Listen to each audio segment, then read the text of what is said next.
Hi മക്കളെ. അപ്പോഴേ ഇന്ന് ഞാനൊന്ന് പറഞ്ഞോട്ടെ. സ്ത്രീധനത്തെ ചൊല്ലിയാണ് എല്ലാ വീട്ടിലും പ്രശ്നങ്ങളുണ്ടാകുന്നത്. ശരിയല്ലേ? ഞാൻ തെറ്റായിട്ടാണോ അത് പറഞ്ഞത്? സ്ത്രീയുടെ ധനത്തെ ചൊല്ലിയിട്ടാണ് എല്ലായിടത്തും പ്രശ്നങ്ങളുടെ തുടക്കം.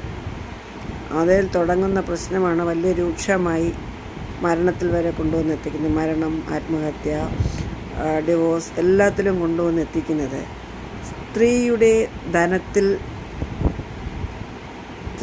ധനത്തെ ചോദ്യം ചെയ്തതിലൂടെയുള്ള വാക്ക് തർക്കങ്ങളിലൂടെയാണ് വഴക്കുണ്ടാവുന്നത്. എന്താ ശരിയല്ലേ? ഞാൻ അതിൽ പറഞ്ഞൊരു തെറ്റുണ്ടോ? തെറ്റുണ്ടെങ്കിൽ തിരുത്തി തരിക കേട്ടല്ലോ. എല്ലാ ആൺമക്കളും ഇത് കണ്ടിട്ട് പറയണം കേട്ടോ. പൊങ്കാലയിടാൻ വരരുത്, ഉള്ളത് ആദ്യമേ പറഞ്ഞേക്കാം.